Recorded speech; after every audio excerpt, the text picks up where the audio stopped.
नमस्कार दोस्तों, स्वागत है आपका हमारे चैनल में। दोस्तों, आज हम इस विषय में बात करेंगे कि किसी भी बूढ़े आदमी या बूढ़ी औरत की वस्तुएं क्या हमें इस्तेमाल में लेनी चाहिए उसके मरने के बाद।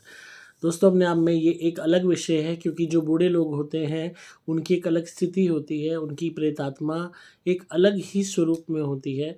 और क्योंकि उन्होंने एक लंबी ज़िंदगी जी होती है, ओल्ड एज में कदम रखने के बाद मृत्यु को वो प्राप्त हुए होते हैं, तो उसके बाद उनकी आत्मा की क्या प्रतिक्रिया होती है, क्या स्वरूप होता है, बिल्कुल डिफरेंट होता है।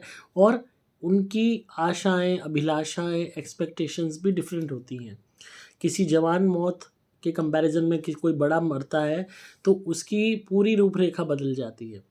तो अक्सर क्या होता है, कोई बुढ़िया औरत मरी या कोई बूढ़ा आदमी मरा और वो अपना सामान पीछे छोड़ गया। अब उसमें सामान में वो क्या जनरली छोड़ के जाएगा। अगर आप किसी भी बूढ़े इंसान की व्यवस्था देखो तो उसको एक अलग कमरा दे रखा होगा। कमरे में एक फ़ोल्डिंग होगा या फिर एक दीवान होगा। डबल बेड तो बहुत कम लोग होते हैं जो अपने बूढ़े माँ-बाप को देते हैं। या अगर कोई सिंगल पेरेंट रह गया हो, माँ मर गई, बाप रह गया, बाप मर गया, माँ रह गई, तो उनको अक्सर दीवान पे पटक दिया जाता है लॉबी में या ड्राइंग रूम में, या किसी स्टोर रूम में उनका बेडरूम बना दिया जाता है। अक्सर मैक्सिमम लोग इज़्ज़त जो होती है बड़े बूढ़ों की ख़त्म कर देते हैं और उनको एक नौकर वाली स्थिति में ले आते हैं कि उन्हें एक सिंगल बेड दे दिया, दीवान दे दिया, चद्दर उनकी बदली नहीं जा रही, उस कमरे में ना कोई ज़्यादा सजावट होती है, ना कुछ होती है। हमने रोटी पटक के ऐसे भागते हैं कि जैसे कहीं वो पकड़ के बिठा ना ले। तो जब भी वो बूढ़ा इंसान अपनी जो बुढ़ापे का जो वक़्त बिताता है, अक्सर मैक्सिमम बूढ़े लोग अकेलेपन में बिताते हैं, दुःख में बिताते हैं।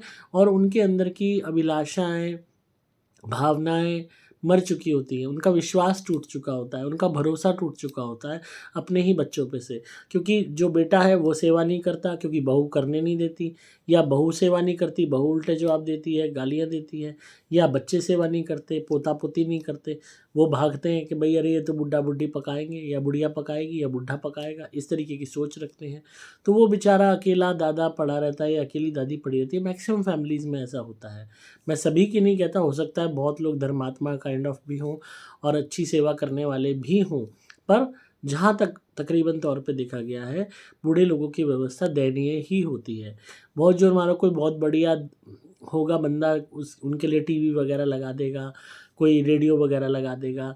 पर अक्सर बूढ़ा इंसान अपने बिस्तर पे अकेला खाट भोगता ही दिखाई देता है।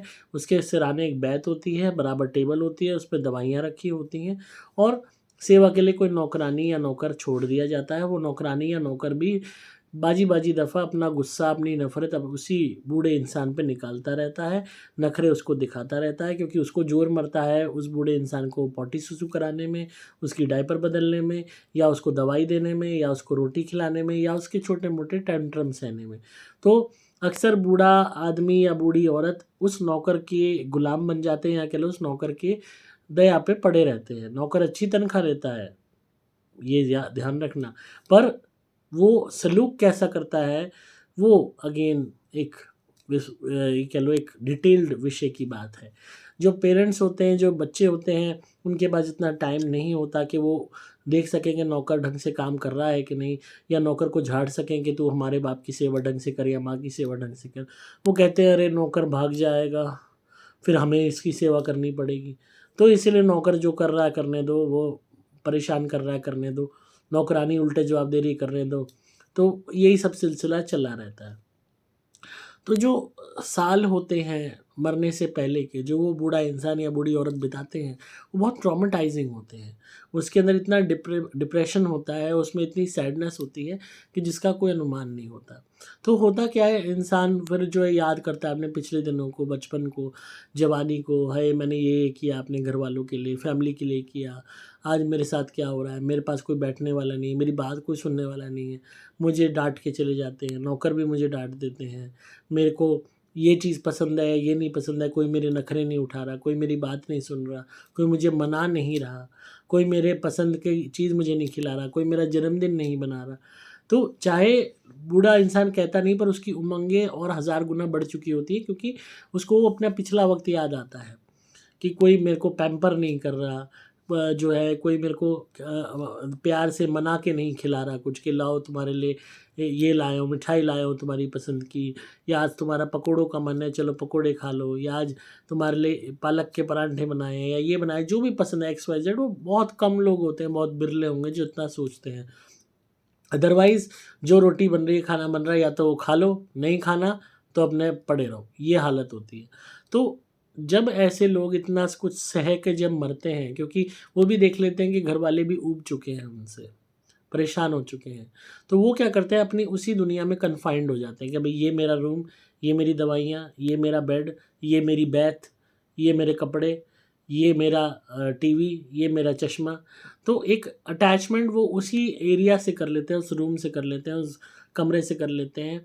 उससे ऊपर उनकी अटैचमेंट बाकी लोगों से ख़त्म होती चली जाती है। हाँ, थोड़ी बहुत अटैचमेंट जो मेन बनी रहती है, क्योंकि इमोशनल कनेक्शन अपने बेटे से या अपनी बेटी से के या अपने पोते-पोतियों से वो बनी रहती है। बट जो एक सैडनेस होती है, अकेलापन होती है, वो उसके अटैचमेंट को उनकी मटेरियलिस्टिक तक भी एक कन्फाइंड कर देता है। तो होता क्या है, उनकी डेथ के बाद क्या होता है, अगर आप वो सामान पे छेड़ा-छाड़ी करते हो, तुरंत उस रूम में बैठ रहे हो, खेल रहे हो, कूद रहे हो, उस बेड को हिला रहे हो, छेड़ रहे हो, दवाइयों को फेंक रहे हो, बैत को फेंक रहे हो, बैत से खेलने लग गए बच्चे बूढ़े बाबा के मरने के बाद या दादी के मरने के बाद, चश्मे से खेल रहे हो। तो ऐसे में अगर उनकी सोल वहाँ प्रेज़ेंट है, तो वो आपको पनिश ज़रूर करेगी, आपको नुकसान ज़रूर पहुँचाएगी। क्योंकि उनका जो अटैचमेंट बिफ़ोर डेथ रहा है, वो इन्हीं चीज़ों से रहा है, क्योंकि ह्यूमन तो उनके पास थे ही नहीं। कोई भी उनका बच्चा उनके साथ नहीं था, फैमिली वाले नहीं थे, किसी ने परवाह नहीं की। तो उनको अटैचमेंट अपनी उन्हीं मटेरियलिस्टिक चीज़ों से बना रह जाता है। हाय ये मेरा चश्मा, हाय ये मेरी बैत, हाय मेरी दवाइयाँ, मेरा बिस्तर, मेरा टीवी, मेरा रेडियो, या अगर एक आध कोई मिलने आता हो या बच्चे थोड़े बहुत खेलते हो उनसे, उससे ऊपर अटैचमेंट नहीं रहता। तो अगर आप उनकी चीज़ों को छेड़छाड़ी करते हो, तोड़ते हो, ख़राब करते हो, खेलते हो, मज़ाक उड़ाते हो, तो वो आपको नुकसान देंगे। अगर वो वहीं पे बैठे हुए हैं, तो गुस्सा हो जाएँगे, रुष्ट हो जाएँगे। और अगर आप उनके रूम को तुरंत खाली कर देते हो, सामान को फेंक देते हो इधर-उधर, तो भी उनको गुस्सा आएगा। पहले आपको इस चीज़ को असरटेन करना होगा, इस चीज़ को समझना होगा कि वो वहाँ पे वाक़ई में है कि नहीं। वो कैसे आप समझेंगे कि अगर आपको सपनों में दिखते हैं, तो आप समझ सकते हो वहाँ हैं, और सपनों में आपको वो रूम ही दिखता है जिसमें वो बैठे हैं, खा रहे हैं, पी रहे हैं, बुला रहे हैं, चल रहे हैं, इट मीन्स वहाँ प्रेज़ेंट है। तो आप कीजिए क्या, एकदम से उस रूम को एम्प्टी मत कीजिए, और उस रूम में रेगुलरली हमारी धुनी कीजिए, साथ में उसमें एक छोटा-सा मंदिर बना दीजिए। चाहे मंदिर आपके घर में कहीं भी हो, फिर भी वहाँ पे अगर मंदिर नहीं बना सकते, तो वहाँ पे थोड़ी देर बैठ के पाठ कर लीजिए। चाहे आप सरदार हैं, तो गुरबानी का पाठ कर लीजिए। अगर आप हिंदू हैं, तो आप हनुमान चालीसा पढ़ लीजिए, बजरंग बाण पढ़ लीजिए, दुर्गा सप्तशती का पाठ कर लीजिए, या कोई भी मंत्र की माला कर लीजिए, और धुनी कर दीजिए हमारी अच्छे से उस रूम में। तो होगा क्या कि जो सोल है, जो वहाँ पे स्टक हो गई है, उस बूढ़े बाप की या माँ की, तो उनको रिलीज़ होने का मौका मिलेगा, वहाँ से निकलने का मौका मिलेगा।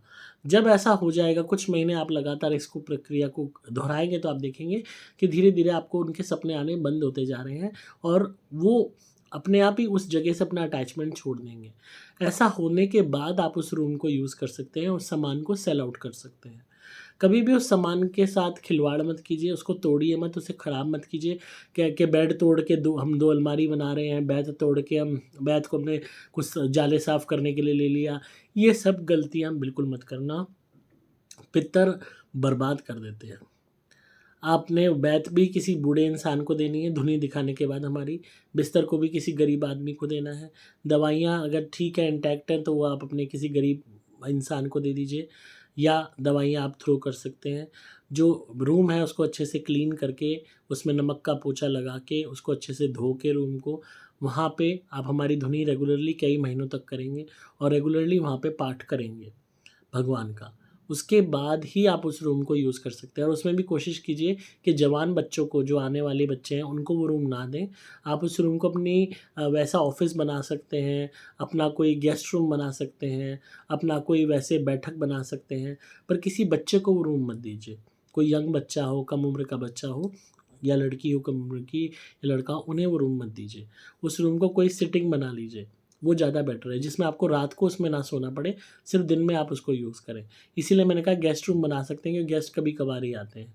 अदरवाइज़ आपने कोई स्टडी बना ली, कोई ऑफिस बना लिया, या उसको आप मंदिर भी बना सकते हैं।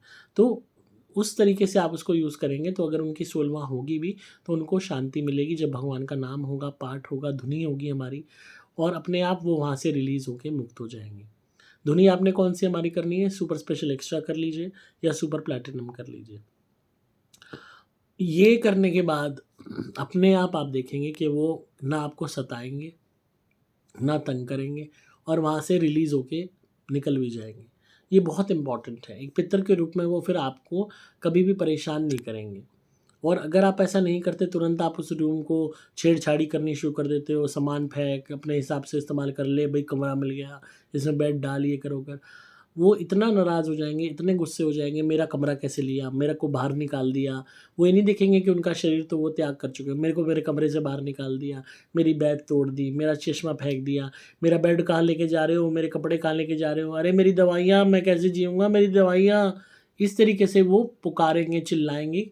हालाँकि आप नहीं सुन पा रहे होगे, बट ये उनका रिएक्शन होगा, एंड तुरंत वो गुस्से में आ जाएँगे और पनिश करेंगे अपने बेटे को भी, बहू को भी, बच्चों को भी, हर एक को। कोई बंदा नहीं बचने वाला, और कोई ना कोई उनको, या तो आपका आप महसूस करोगे कोई बड़ा लॉस हुआ है काम धंधे में, या कोई ना कोई एक्सीडेंट हुआ है, या कोई ना कोई अदर किस्म की हानि हुई है।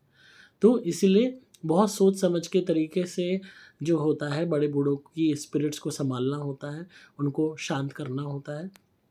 तभी आप उन चीज़ों को यूज़ कर सकते हो, उस रूम को, उस जगह को, तभी आप यूज़ कर सकते हो। अगर आप उस बेड को यूज़ करना चाहते हो जिस पे वो रहते थे, तो भी आप अच्छे से पहले धुनी दिखाइए कई महीने, और उसके बाद ही आप उसको यूज़ कीजिए।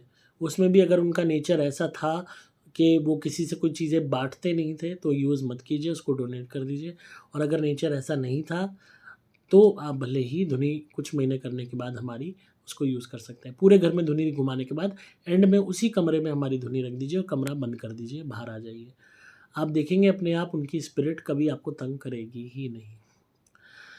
तो आई होप आपको आज की वीडियो पसंद आई होगी। तो इसी तरह सुनते रहिए, प्यार देते रहिए। आप धुनी मंगा सकते हैं सुपर प्लैटिनम या सुपर स्पेशल एक्स्ट्रा। आपको सिंपली मोबाइल नंबर 8130331007 पे व्हाट्सएप मैसेज करना होगा। नंबर दोबारा बोल रहा हूँ, 8130331007। डिस्क्रिप्शन में आपको डिटेल्स मिल जाएंगी।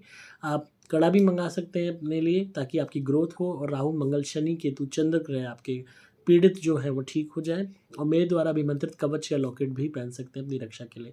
अगेन, क्रिया वाले नारियल ज़रूर मंगवाइए हमारे, उनसे उतारा कीजिए अपना 30 दिन लगातार, ताकि बड़े से बड़ा संकट, बड़ी से बड़ी बीमारी, बड़ी से बड़ी हाय, टोक, नज़र, किया, कराया, मारण क्रिया सब निकल जाएगी। चाहे किसी ने प्रेत छोड़ा हो, चाहे डाकिनी हो, चाहे शाकिनी हो, चाहे ब्रह्म राक्षस हो, चाहे जिन हो, चाहे मूठ क्रिया हो, चाहे इंद्रजाल हो, किसी भी तरीके की क्रिया की काट करने की क्षमता रखते हैं हमारे क्रिया वाले नारियल। बस इनसे रेगुलरली आपने उतारा करना है और इनको हवन कुंड में जलाना है। बड़े से बड़ा शत्रु आपसे दूर हो जाएगा। आपके जितने भी दुश्मन हैं, आपकी तरफ देखेंगे भी नहीं। चाहे कोई आपको ऑफ़िस में सता रहा है, चाहे कोई कैसे ही आपको परेशान कर रहा है, उसका नाम लेके हमारे क्रिया वाले नारियल से उतारा करो रोज़, और नारियल हवन कुंड में जलाओ। 30 दिन करो, देखना चमत्कार। वही बंदा आपसे ऐसे दूर भागेगा कि आपके बारे में बुरा करना तो दूर, सोचेगा भी नहीं। ट्राई करके देखो इसे। मंगा सकते हैं आप क्रिया वाले नारियल भी। आपको सिंपली मोबाइल नंबर 8130331007 पे व्हाट्सएप मैसेज करना होगा। डिस्क्रिप्शन में आपको डिटेल्स मिल जाएँगी। मैं हूँ आपका दोस्त पुलकित मोहन सिंगला।